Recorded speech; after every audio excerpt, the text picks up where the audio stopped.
이 시간 하나님의 말씀은 요한복음 21장 신약 성경이 되겠습니다. 요한복음 21장. 제가 가진 성경은 신약 성경 185페이지입니다. 185페이지. 15절부터 19절까지 읽으실 건데요.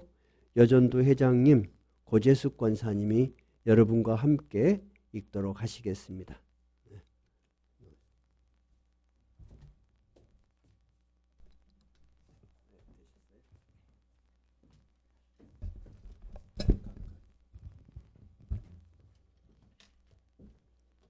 봉독해 드리겠습니다. 그들이 조반 먹은 후에 예수께서 시몬 베드로에게 이르시되 요한의 아들 시몬아 네가 이 사람들보다 나를 더 사랑하느냐 하시니 이르되 주님 그러하나이다. 내가 주님을 사랑하는 줄 주님께서 아시나이다.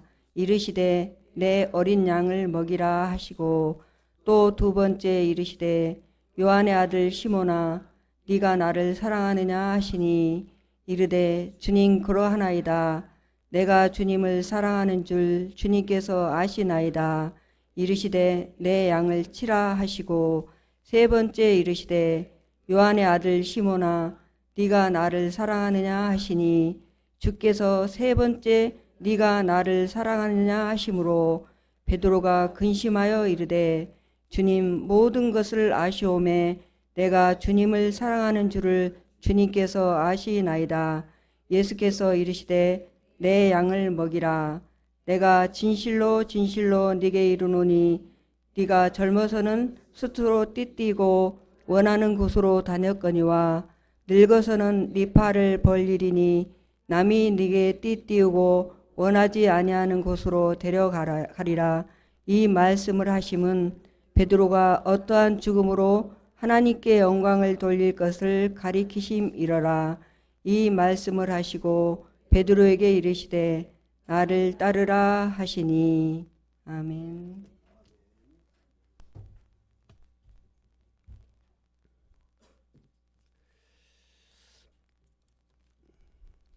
오늘 본문의 말씀을 이해하기 위해서 어떤 부분이 이 말씀 앞에 있는지 한번 살펴보는 게 좋을 것 같습니다. 예수님이 십자가에 돌아가실 때 제자들은 너무너무 두려웠습니다. 그래서 예수님을 나는 모릅니다 하고 베드로는 3번이나 부인했고 그들은 모두 예수님을 버려두고 떠나서 자기들의 집 안에 들어가서 문을 걸어 잠그고 두려움에 떨고 있었습니다. 그런데 예수님이 약속하신 3일이 되었을 때 예수님이 그 두려움에 떨고 있는 그들에게 찾아오셨습니다. 그리고 문을 걸어 잠그고 사람이 밖에서 들어올 수 없는데 예수님이 쑥 들어오셨어요. 그리고 그들 가운데 딱 서셔서 평안할지어다 하면서 부활하신 모습을 제자들에게 생생하게 보여주셨습니다. 그것이 앞장 20장 20절의 말씀이에요. 20장 20절 말씀 한번 읽어볼까요? 19절부터 읽어보는 게 좋겠네요. 20장 19절 20절 한번 읽어봐요. 시작.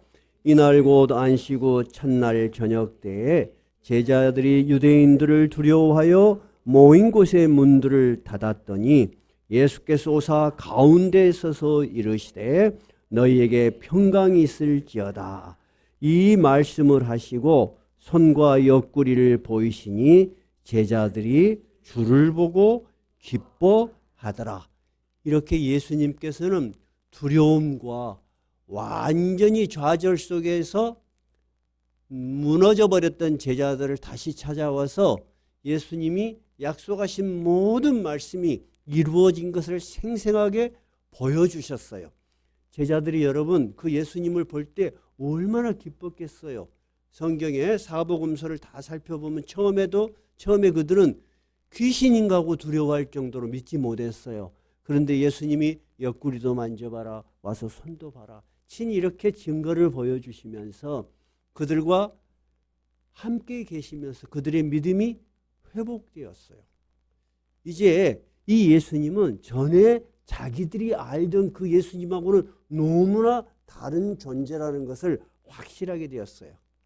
그런데 그 이후로 예수님이 이들에게 이제 내가 이렇게 부활했으니까 이제 어떤 일을 해라 한다든가 어떤 일을 하자 하고 구체적으로 사명을 주시지 않았어요. 그래서 이 제자들은 어떤 경로로 그런 생각을 했는지 명확하게 요한복음에는 밝히고 있지 않지만은 21장 3절에 보니까 다시 본문으로 돌아가요. 21장으로 돌아가니까 시몬 베드로를 중심으로 해서 요한 그리고 도마 이렇게 제자들의 이름이 7명의 제자들이 거론된 제자들이 갈릴리로 내려갔어요. 여러분 갈릴리는 이들에게는 어떤 곳이에요? 이 사람들이 원래 어디서 뭐하는 사람들이에요? 갈릴리에서 고기 잡던 어부들이야. 그런데 예수님의 사명이 내려지지 않으니까 어떤 과정을 거쳐서 어떤 생각을 했는지 신학자들은 두 가지를 이야기를 해요. 예수님이 갈릴리에서 내가 너희를 보리라 하고 말씀하신 부분이 있어서 그들이 예수님을 기다리러 갔는지 아니면 어떤 사명도 내려오지 않으니까 자기들이 익숙한 자기들이 살던 갈릴리로 갔는지 요한복음은 명확하게 기록되어 있지 않지만 이들이 전부 갈릴리로 내려가게 된 거예요. 그런데 21장 3절에 보니까 뭐라고 되어 있나 읽어봐요. 시몬 베드로가 나는 물고기 잡으러 가노라 하니 그들이 우리도 함께 가겠다. 베드로는 원래 뭐 하는 사람이라고요? 어렸을 때부터 아주 잔뼈가 굵은 사람이요. 뭐 하면서? 고기 잡으면서. 제가 가끔씩 갈릴리 이야기를 하죠. 갈릴리는 정확하게는 호수예요. 근데 그 유대에는 호수와 바다가 구분이 안 돼 있어 단어가. 그래서 성경에는 갈릴리 바다 또는 갈릴리 호수 이렇게 불러요. 근데 크기가 엄청 커요. 우리 여수 절반쯤 돼요. 굉장히 큽니다. 근데 이 베드로가 뭔 생각이 들었는지 난 고기 잡으러 갈란다. 그렇게 이야기하는 거예요. 다른 제자들도 그럼 나도 갈란다 하고 그들이 3년 전에 가졌던 직업으로 돌아간 거예요. 지금. 자, 그래서 그들이 예수님이 우리한테 뭐를 하자는 말도 없고 우리가 앞으로 무엇을 해서 먹고 살는지 그것도 알 수 없고 그런 생각이 들었는지 모르겠어요. 그래서 어쨌든 바닷가로 나갔어. 자, 그런데 이들이 어디 가면 고기를 잘 잡는지 어디 가면 무슨 고기가 있는지 잘 알아요.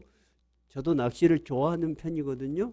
근데 우리는 잽도 안 돼. 진짜 전문가들은 저기 가면 언제 가면 뭔 고기가 잡히고 너무너무 잘 알아. 제가 한때 그 시골에 섬에 가서 어떤 나이 많은 어부 아저씨 배를 탔어. 근데 우리는 어디에다 낚시를 던져야지 고기가 잡힐지 모르겠는데 그 할아버지 저기 한번 던져보시오. 탁 던지면 물어. 또 한참 가다가 저기 한번 던져보시오. 탁 던지면 그렇게 그 사람들이 물길이라고 하죠. 잘 알아. 근데 이들이 이런 전문 어부야. 근데도 한 마리도 못 잡은 거예요. 그럼 여러분 어떤 그물을 던져서 고기가 안 잡히면 그냥 포기할까요? 또 다른 데도 해보고 그럴까요? 다른 데도 해보죠. 밤이 새도록 그렇게 했는데도 한 마리도 못 잡은 거예요. 근데 얼마나 실망이 되겠어요. 그죠? 예수님 따라다니느라 3년이나 다녔는데 이제 우리는 뭐 하지? 그래 고기를 잡으러 이제 다시 옛날로 돌아갔는데 고기도 문제 안 잡혀. 얼마나 실망이 되고 당황했겠어요. 근데 멀리서 어떤 분이 자기들을 향해서 막 소리를 지르는 거예요. 한번 찾아볼까요?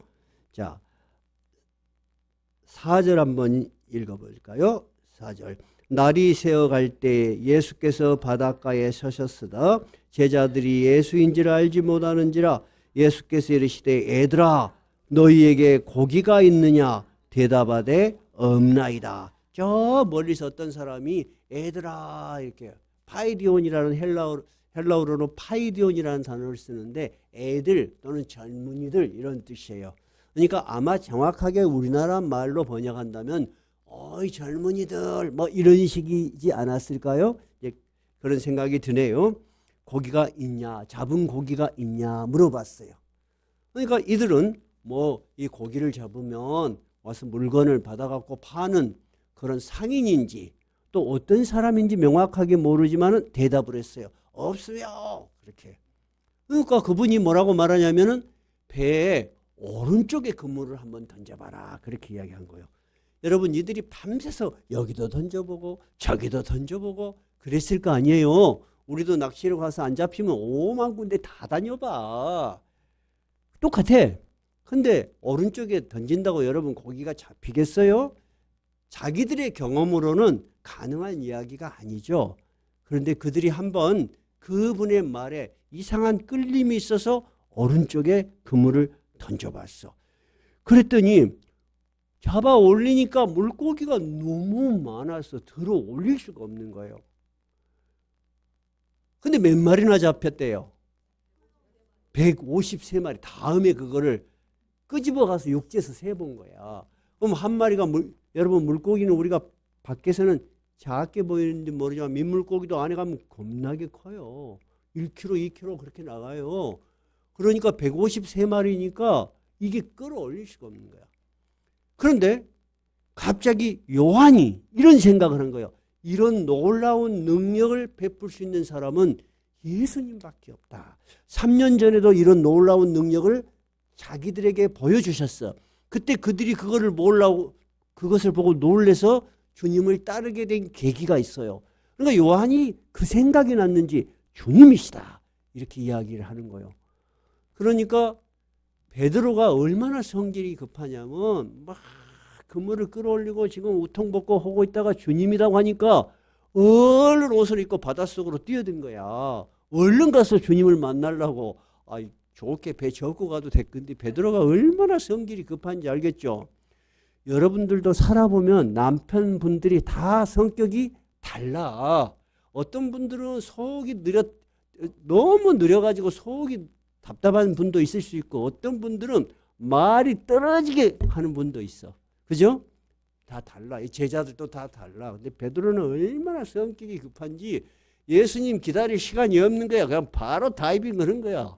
그래서 나머지 제자들이 그 배를 끌고 그물을 끌고 간 거예요. 자, 그것이 예수님이 다시 제자들을 만나는 모습이에요. 자, 9절 한번 봐볼까요? 21장 9절 시작. 육지에 올라보니 숯불이 있는데 그 위에 생선이 놓였고 떡도 있더라. 육지에 그들이 다 올라가서 봤어. 그랬더니 이미 예수님이 숯불을 다 피워놨어. 새벽이에요, 새벽. 이제 종이 틀려고 하는 그런 시기일 것 같아요. 숯불을 다 굴려놓고 어디서 났는지 생선도 있고 떡도 다 거기가 있어. 그래서 예수님께서는 제자들이 시장하고 배고플 것을 잘 아셨어. 그래서 이제 제자들이 하나둘 이제 올라오겠죠. 그러니까 예수님이 너희들이 잡은 생선을 좀 가져와라. 그래서 그 제자들이 그 생선을 가져오기 위해서 그물을 육지에 끌어올렸어. 그래서 고기를 보니까 몇 마리가 있더라? 153마리라. 이같이 많으나 그물이 찢어지지 아니하였더라. 그래서 12절 예수님께서 얘들아 이제 고생했으니까 와서 아침밥을 먹어라. 조반을 먹어라. 그렇게 말을 해. 그러면 이 제자들로서는 예수님이 차려놓은 상 앞에 갔는데 할 말이 없는 거야. 왜 여러분 할 말이 없을까? 그냥 우리가 성경을 그냥 문자 그대로만 이렇게 읽으면 실감이 안 나. 근데 상황을 생각해 봐요. 예수님은 전에 죽었던 분이잖아. 근데 사람이 이해할 수도 없고 상상할 수도 없는 방식으로 다시 살아나셨어. 이제 이 예수님은 옛날에 알던 예수님이 아니야. 옛날에 예수님하고 자기들은 농담도 하고 같이 밥 먹고 같이 잤어. 그랬죠? 근데 이 예수님은 옛날에 자기 알던 예수님이 아니야. 일단 얼마나 거리감이 있겠습니까? 그죠? 그런 것을 경외감이라고 해요. 두렵고 놀랍고 거룩하게 보이는 그런 경외감이 있겠죠. 그죠? 여러분도 우리가 잘 몰라서 그러는데 텔레비에서 대통령을 봐요. 텔레비에서. 그러면 아이고 뭐 여러분 하고 싶은 말 다 하지 텔레비에서는. 근데 청와대로 불렀어. 그래갖고 3명만 불렀어. 낮은 울타리 교회에서. 가면 떨려 안 떨려? 떨려. 떨고 들어갈 때부터 달달달달 떨려. 근데 예수님 앞에 그들이 있으니 얼마나 경외감이 느껴지겠어요. 그리고 또 어떤 생각이 들까요? 여러분 한번 생각을 해봐. 그러니까 아무 말도 못해. 왜 아무 말도 못하고 지금 그럴까? 첫째는 경외감이 있다는 거. 두 번째는 왜 그럴까요? 미안하잖아요. 옛날에 나 예수님 몰라요 하고 다 도망가 버렸어. 3년 전에 불과 며칠 전에 예수님을 따라다닐 때는 예수님 사랑합니다. 예수님이 뭔 일 있어도 우리가 지켜드릴 거예요 하고 큰 소리 쳤잖아요. 특히 누가 그리 큰 소리 잘 쳤어요? 베드로. 성질이 급하니까 베드로는.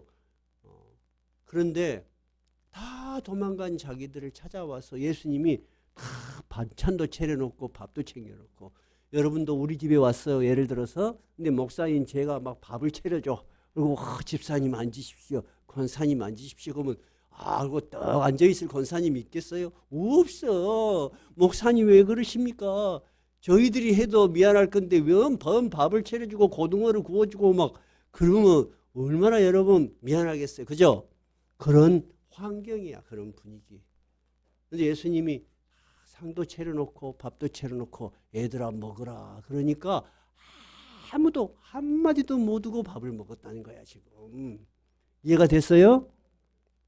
그런데 얼마나 미안한지 그들이 고기도 갖다 못 먹어. 떡도 갖다 못 먹어. 그러니까 예수님이 어떻게 했대요? 가져다 줬대요. 13절 읽어봐요. 예수께서 가셔서 떡을 가져다가 그들에게 주시고 생선도 그와 같이 하시니라. 그들이 알아서 못 먹어. 이해가 돼요? 얼마나 미안하고 얼마나 그 예수님에 대해서 옛날에 알던 그 예수님 아니야. 두렵고 그렇겠어요. 이런 상황이에요. 그러니까 예수님이 직접 가져다가 가셔갖고 하나씩 주고 이것도 좀 먹어야. 이것도 좀 먹어라. 네 배고프잖아. 그렇게 다 주셨다는 거야. 그래서 식사가 다 끝났어. 이제 식사가 다 끝났으니까 예수님이 본격적으로 이제 뭔 말을 하실 거예요. 제자들은 예수님이 뭔 말을 하실 거라고 생각했을까요? 여러분 한번 생각해 봐. 여러분이 굉장히 나쁜 짓을 했어. 그래갖고 며칠 만에 부모님하고 같이 식사를 하게 됐어. 부모님이 뭔 말을 할지 몰라서 지금 막 두려워하고 있어. 근데 부모님이 이것도 먹어라. 저것도 먹어라. 그러면서 이제 다 먹었어. 다 먹고 나면 뭔 말을 하실 거 아니요. 그럼 뭔 말일까? 네가 뭐를 잘못했는지, 그리고 앞으로는 이런 사람이 돼서는 안 된다 한다든가 여러 가지 예측이 가능하겠죠. 그런데 예수님께서 뜻밖의 이야기를 하셔요. 그것이 15절이에요. 15절 읽어봐요. 그들이 조밥 먹은 후에 예수께서 시몬 베드로에게 이르시되 요한의 아들 시몬아 네가 이 사람들보다 나를 더 사랑하느냐 그렇게 물어보신 거예요.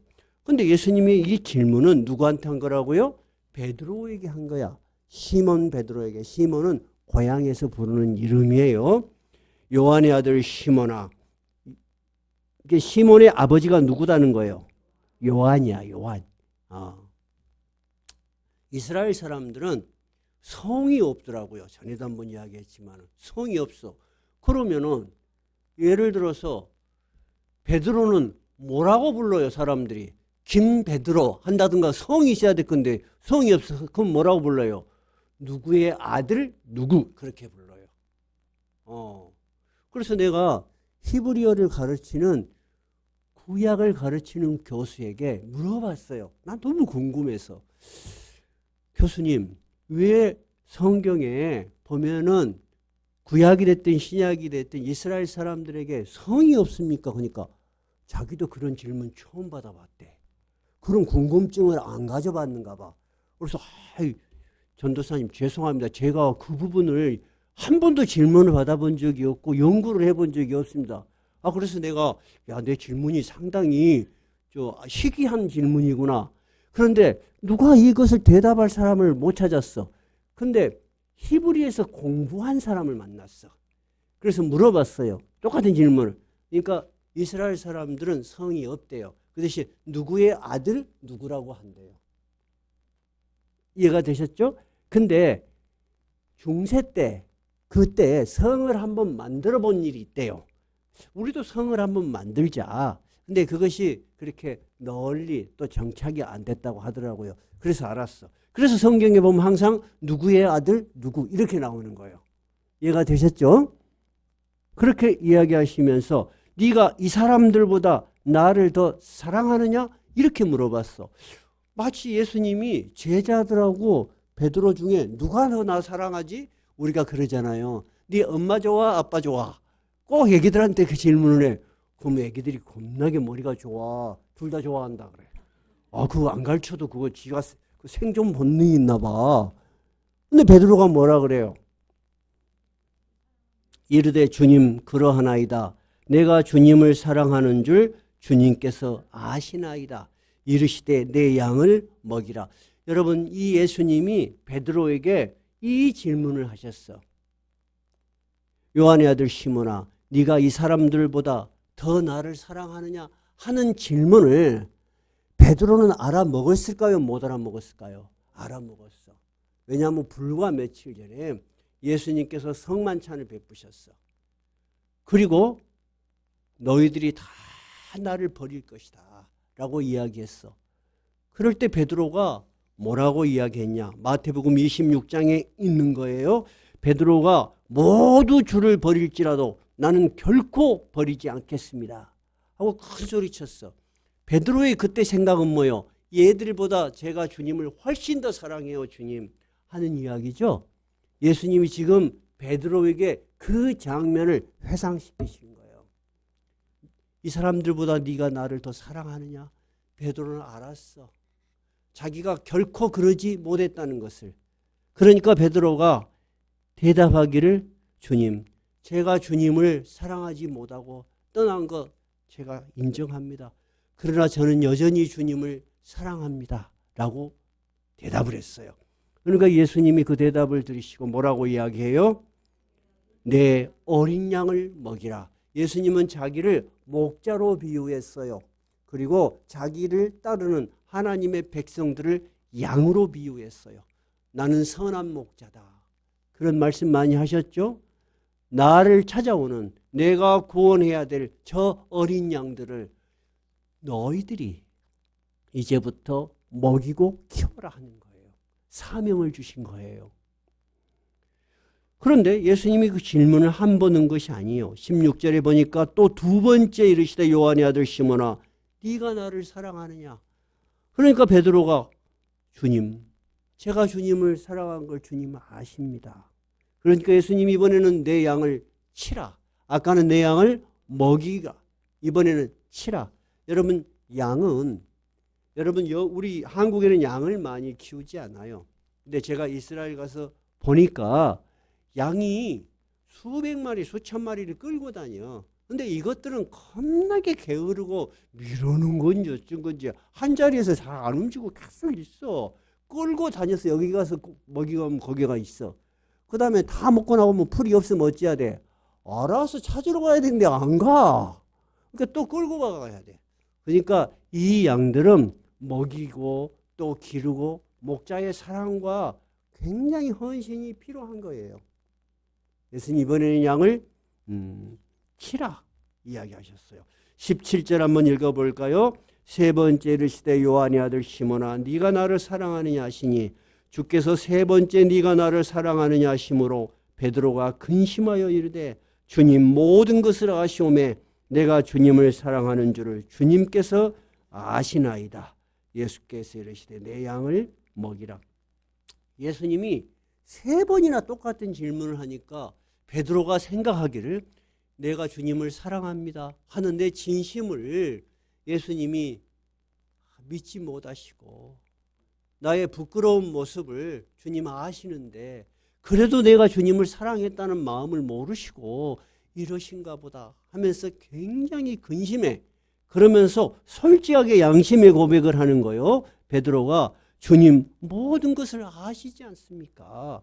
제가 주님을 사랑한다고 말했지만은 3번이나 모른다고 주님 앞에서 주님이 신문 받는 장면에서 그렇게 이야기했고 모두가 주님을 떠나서 도망가 버린 그 정말로 비참하고 정말 부끄러운 그 장면을 다 아시지 않습니까? 그러나 주님 그때도 저는 여전히 주님을 사랑했습니다. 이렇게 이야기를 하는 거예요. 이게 예수님이 마지막으로 내 양을 먹이라. 이것이 예수님께서 베드로에게 공식적으로 예수님이 이 세상에서 하실 일을 베드로와 그의 제자들에게 공식적으로 위임을 한 거예요. 그래서 이 설교 본문을 신학적으로는 베드로의 위임식이라고도 부릅니다. 베드로에게 예수님이 하실 일을 위임하신 거야. 어떤 일? 어린 양들을 먹이고 키우고 입히고 돌보아서 하나님의 나라에 갈 수 있도록 도와줘라. 여러분 이 사명이 베드로와 그의 제자들에게 주어져서 2000년 동안 내려와서 오늘 낮은 울타리 교회가 헌신 예배를 드리게 된 겁니다.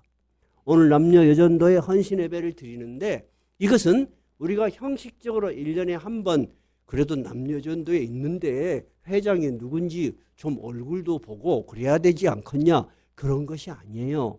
그런 것이 아니고 이 사명이 우리에게 누구로부터 왔는지 이 사명의 본질이 무엇인지 우리가 다시 한번 생각해 보는 시간이 헌신예배 시간이 되었으면 좋겠습니다.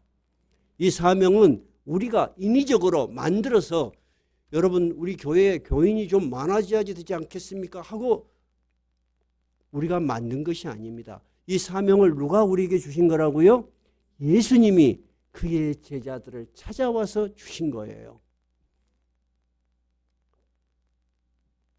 그러니까 우리는 항상 여전도가 됐든 남전도회가 됐든 우리가 헌신 예배를 통해서 새롭게 생각해야 되는 것은 우리가 전도를 하든 누군가를 위해서 돌보든 교회를 위해서 남들이 알아주지 않는 봉사를 하든 어떤 일을 하든 이것은 누구로부터 온 것이다? 우리 주 예수 그리스도로부터 우리에게 주어진 것이야 하는 분명한 의식과 사명과 보람이 있어야 되는 거예요. 그래야지 여러분 시험에 들지 않아. 교회 일은 아무도 여러분 알아주지 않아. 그런데 여러분 제가 여러분에게 여러 번 이야기하지만 진심으로 감사한 것은 저는 목회 스타일이 누구에게도 짐을 지우는 스타일이 아니에요.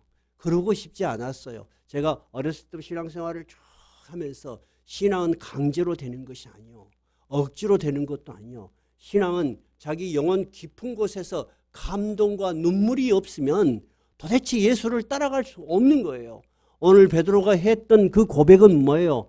정말 부끄러운 모습이지만 나는 주님을 사랑했다는 거야. 여러분, 여러분이 가진 신앙은 다 그런 컬러와 그런 색깔을 가지고 있는 거예요. 우리는 다 예수님을 사랑해. 여러분 엄청 잘하고 싶죠? 안 그래요? 근데 여러분 그렇게 됩디요? 잘 안 돼. 우리는 현실이라는 세계 속에 살면서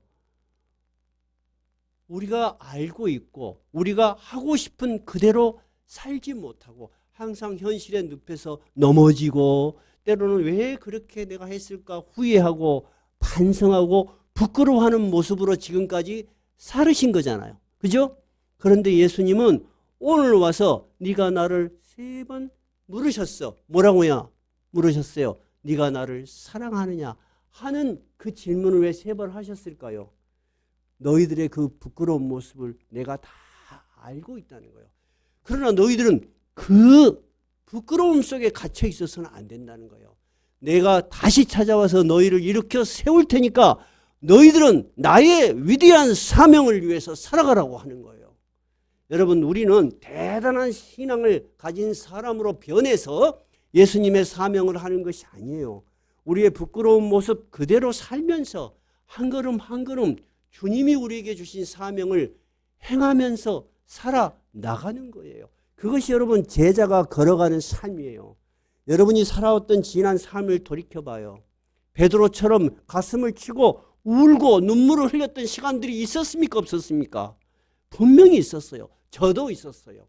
여러분, 그런 눈물과 감동이 있는 사람이 예수님의 사명이 얼마나 위대한 것인지, 예수님이 우리에게 베푼 사랑이 얼마나 큰 것인지 스스로가 이해할 수 있는 것입니다. 오늘 예수님은 이 제자들에게 찾아와서 나무래고 그리고 그들에게 무언가를 가르치려고 하는 것이 아닙니다. 나는 너희들 모습 그대로를 나의 제자로 이해하고 있다는 거예요. 그리고 너희들 그대로를 내가 사랑한다는 거예요. 그리고 너의 모습 그대로 그 위에 나의 사명을 준다는 거예요. 이해가 되셨어요? 여러분, 우리는 세상 사람보다도 더 훌륭하고 더 뛰어나고 더 도덕적이고 우리의 신앙이 너무너무 좋아서 예수님이 주신 사명, 여러분이 가진 헌신과 봉사를 하는 거 절대 아닙니다. 우리의 모습 그대로 할 수 있는 일만 여러분 하시면 되는 거예요. 예수님이 우리에게 바라시는 것은 네 모습 그대로 내가 이 사명을 준다는 거예요. 근데 예수님이 이 사명만 주셨어요? 아니에요. 성령을 주셔서 우리에게서 있지 않는 하나님의 능력이 우리로부터 하나님이 함께 하심을 보여주는 성령의 능력이 있음을 우리에게 보여주신 거예요. 그러니까 여러분이 남녀전도의 회원으로서 누군가에게 전도를 할 때 두려워하실 필요 없어요. 여러분, 이 사명은 내가 만들어낸 사명이 아니요, 누가 우리에게 부탁한 거요? 예수님이 우리에게 부탁하고 위임하신 거야. 그분이 예수를 믿고 구원을 받는 것은 누구에게 달려있는 거요? 성령의 역사하심에 있는 거예요. 하나님의 은혜에 있는 거예요. 하나님의 전적인 주권에 있는 거예요. 여러분이 이 교회에 오실 때 늘 이야기하지만 난 여러분을 개인적으로 아는 사람 없어요. 아무도 없어요. 근데 여러분, 이 교회에 오셔서 성도로서 그리고 우리가 신앙의 공동체로 이렇게 하나님의 은혜 속에 사는 것은 누구의 부르심이라고요? 우리 주 예수 그리스도의 부르심이고 은혜이고 사랑인 거예요. 그것이 여러분 우리가 예수님을 따라가는 제자로서 가져야 될 신앙의 본질이에요. 우리의 신앙의 본질은 우리의 능력이나 우리의 의지에 있는 것이 아니고 뭐에 있다고요? 예수님을 사랑하는 것에 있는 거예요. 그래서 예수님이 나를 사랑하느냐고 묻는 거예요. 여러분, 예수님을 사랑하세요? 여러분의 사랑이 있다면 여러분이 어떻게 살아가든지 예수님이 함께 하시는 거예요. 여러분의 사랑이 때로는 뜨거울 수도 있고 때로는 순수할 수도 있고 때로는 나약할 수도 있지만은 그것은 여러분 중요하지 않아요. 베드로처럼 주님, 그러나 제가 여전히 주님을 사랑하고 있습니다 하는 여러분의 신앙의 고백이 진짜 중요한 거야. 근데 여러분, 사랑한다는 것은 뭐죠? 그분하고 나와의 관계가 어떤 거예요? 아직도 유지되고 있는 거야. 그죠? 유지되고 있는 것이 사랑이야. 주님 나를 사랑한 것처럼 나도 주님을 사랑합니다. 옛날의 제자들은 주님의 사랑이 뭔지를 몰랐습니다. 그렇죠? 옛날에 베드로는 이 사람들이 다 버릴지라도 주님 저는 버리지 않겠습니다 할 때 베드로가 바라보는 예수는 어떤 예수냐면 자기가 생각하는 그 수준의 예수야. 근데 지금은 어때요? 이제 이분은 사람이 아닌 하나님의 아들이시야. 하나님의 아들이 이 땅에 오셔서 우리를 위해서 십자가에 죽으셨다는 것을 베드로와 제자들은 알았어. 이제 이분이 이 죽음을 이기고 부활하신 정말 전능하신 하나님이란 걸 믿었어. 이제 이들의 사랑은 옛날하고 달라. 옛날에는 자기의 눈높이로 바라보는 거야. 자기의 눈높이로. 우리가 사람으로서 저도 어떤 부모의 자식일 수가 있어요. 그리고 지금은 어떤 자식의 부모일 수가 있어. 근데 우리가 부모의 사랑에 대해서 이해하는 거, 아주 어렸을 때는 어때요? 부모의 사랑이 맨날 받기만 하는 사랑이었어. 그죠? 근데 조금 커가면 어때요? 부모가 귀찮아. 부모가 간섭하는 게 귀찮아. 부모로부터 독립하고 싶은 사랑이야. 나 어머니 아버지 사랑해. 그지만 귀찮아. 그랬어요. 근데 우리가 아이를 키우고 그래 보니까 어때요? 부모님이 나한테 베푼 사랑이 이런 것이었다는 것을 내가 경험하게 돼. 근데 그 부모님이 돌아가셔. 그럼 어때? 가슴 깊숙한 슬픔이 남아. 왜 내가 부모님을 그렇게 뵙기 사랑하지 못했을까? 이 제자들이 예수님에 대해서 느끼는 사랑은 여러분 그런 사랑이에요. 우리가 옛날에 주님을 몰랐다는 거야. 그리고 몰랐기 때문에 우리가 주님을 사랑한다고 말했다는 거야. 그때도 여전히 사랑했어. 근데 지금은 예수님의 사랑이 무엇인가를 깨달은 거야. 이 사랑에 대한 이해가 다른 거예요. 여러분 신앙이 깊어진다는 것은 제 경험으로 보면은 그 예수님의 사랑, 나를 위해서 그 처참한 십자가에서 죽으시고 나를 구원하기 위해서 이 마지막 나의 생명이 다하는 데까지 찾아오셔서 나를 이렇게 세워주시고 하나님을 이해하게 하시고 하나님을 믿게 하시는 이 사랑, 이 사랑에 감동이 되지 않으면 여러분 정말 크리스찬으로서 여러분이 마지막까지 잘 걸어갈 수 있을지 저는 확신이 안 들어요. 근데 여러분 우리의 능력은 그렇게 잘 걸어갈 수 없어요. 누가 끊임없이 우리를 놓지 않죠? 하나님의 사랑이, 우리 예수님의 사랑이 우리를 끊임없이 놓지 않는 거야. 이 제자들에게 예수님이 찾아오신 이 성경의 기록은 이 부족한 제자들에게도 변치 않고 주 예수님이 오신다는 거야. 그리고 우리를 이렇게 세워주시고 우리에게 사명을 주셔서 하나님의 나라에 이를 때까지 우리를 주님의 제자로 인정하시고 그 길을 걷게 하신다는 것입니다. 오늘 여러분 우리가 헌신 예배를 드립니다. 헌신 예배를 드리면 흔히들 뭔가를 열심히 하는 것으로 이해할 수 있습니다. 우리가 헌신 예배를 통해서 뭔가 열심히 하는 것은 굉장히 고마운 일입니다. 그러나 여러분 열심히 하기 이전에 예수님의 사랑이 어떤 사랑이었는가 여러분이 이해되고 감동되기 바랍니다. 여러분이 예수님을 사랑하는 사랑이 부족할 수밖에 없지만 우리는 여전히 주님을 사랑하고 있다는 것을 고백할 수 있어야 합니다. 그 사랑이 완전히 식어버리면은 여러분 이 교회에 와서 예배드릴 수 없습니다.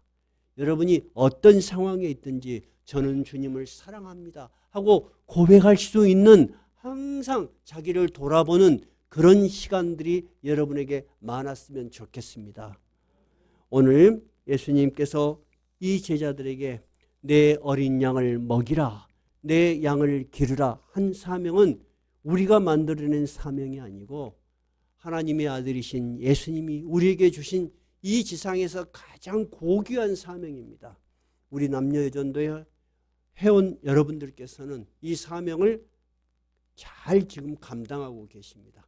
여러분이 앞으로도 다른 사람들에게 전도를 할 때는 이러한 생각, 이것은 내가 하는 일이 아니고 우리 주 예수님께서 나에게 부탁하신 일이다 하는 담대한 마음, 두 번째는 굉장히 큰 선물을 주는 마음으로 그들에게 말씀하시기 바랍니다. 그리고 그들이 구원받을 수 있도록 기도해 주시기 바랍니다. 또 그래서 그분들이 우리 교회를 오면은 연약한 어린 양이에요. 그죠? 그분들이 신앙이 잘 성장할 수 있도록 우리 교회에서는 잘 가르치고 여러분은 사랑으로 돌보고 방문하고 또 만나서 서로 대화도 하시고 사랑으로 교제하시기 바랍니다. 나는 오늘 이 헌신 예배가 무엇보다도 우리 각자에게 새롭게 우리 신앙을 돌아보는 시간이 되었으면 좋겠습니다. 둘째는 이런 여러분들의 헌신을 통해서 우리 교회에 오시는 많은 분들이 구원을 받기 바랍니다. 그리고 항상 오고 싶은 교회, 여기 오니까 사랑이 있고 다니고 싶은 교회, 그래서 우리 교회가 하나님의 영광을 드러내는 귀한 교회가 되기 바랍니다. 찬송가 595장입니다.